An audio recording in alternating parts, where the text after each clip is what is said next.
ಮಲೆನಾಡಿನಲ್ಲಿ ಕಾಳಿಂಗ ಸರ್ಪಗಳ ಹಾವಳಿ ಹೆಚ್ಚಾಗ್ತಾ ಇದೆ. ಆ ಹಿನ್ನೆಲೆಯಲ್ಲಿ ಸಾಕಷ್ಟು ಸಾರ್ವಜನಿಕರು ಇದರಿಂದ ನಮಗೆ ಮುಕ್ತಿ ಕೊಡಿ ಅಂತ ಸರ್ಕಾರಕ್ಕೆ ಈಗಾಗಲೇ ಮನವಿಯನ್ನ ಮಾಡಿತು.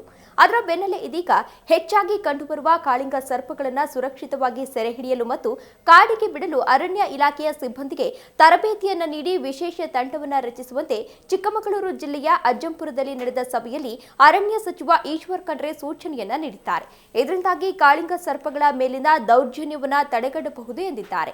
ಇನ್ನು ಬೆಂಗಳೂರು, ಉತ್ತರ ಕನ್ನಡ, ಶಿವಮೊಗ್ಗ ಹಾಗೂ ಉಡುಪಿ ಭಾಗದಲ್ಲಿ ಕಾಳಿಂಗ ಸರ್ಪಗಳು ಹೆಚ್ಚಾಗಿ ಕಂಡು ಬರ್ತಾ ಇವೆ. ಜನವಸತಿ ಪ್ರದೇಶ ಸೇರಿದಂತೆ ಮನೆಯೊಳಗೆ, ತೋಟಗಳಲ್ಲಿ ಹೆಚ್ಚಾಗಿ ಕಾಣಿಸಿಕೊಳ್ತಾ ಇರುವಂತಹ ಕಾಳಿಂಗರಿಂದ ಸಾರ್ವಜನಿಕರಲ್ಲಿ ಭಯ ಮೂಡ್ತಾ ಇದೆ.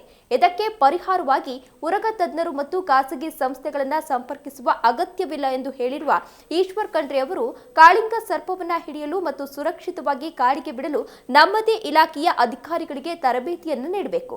ಒಬ್ಬ ಪ್ರಾದೇಶಿಕ ಅರಣ್ಯಾಧಿಕಾರಿಯೊಂದಿಗೆ ತರಬೇತಿಯನ್ನ ಪಡೆದ 5 ಜನರ ತಂಡವನ್ನ ನೇಮಿಸಬೇಕು. ಈಗಾಗಲೇ ರಚಿಸಿರುವ ಇಟಿಎಫ್ ಅಂದ್ರೆ ಎಲಿಫೆಂಟ್ ಟಾಸ್ಕ್ ಫೋರ್ಸ್ ಮತ್ತು ಎಲ್ಟಿಎಫ್ ಅಂದ್ರೆ ಲಿಯೋಪಾರ್ಡ್ ಟಾಸ್ಕ್ ಫೋರ್ಸ್ ನಂತೆಯೇ ಕಾಳಿಂಗ ಸರ್ಪವನ್ನ ಹಿಡಿಯಲು ಒಂದು ತಂಡವನ್ನ ರಚಿಸೋದ್ರಿಂದ ಸರ್ಪಗಳ ಸೆರೆ ಹೆಸರಿನಲ್ಲಿ ನಡೆಯುತ್ತಿರುವ ದೌರ್ಜನ್ಯವನ್ನ ತಪ್ಪಿಸಬಹುದಾಗಿದೆ ಎಂದು ತಿಳಿಸಿದ್ದಾರೆ.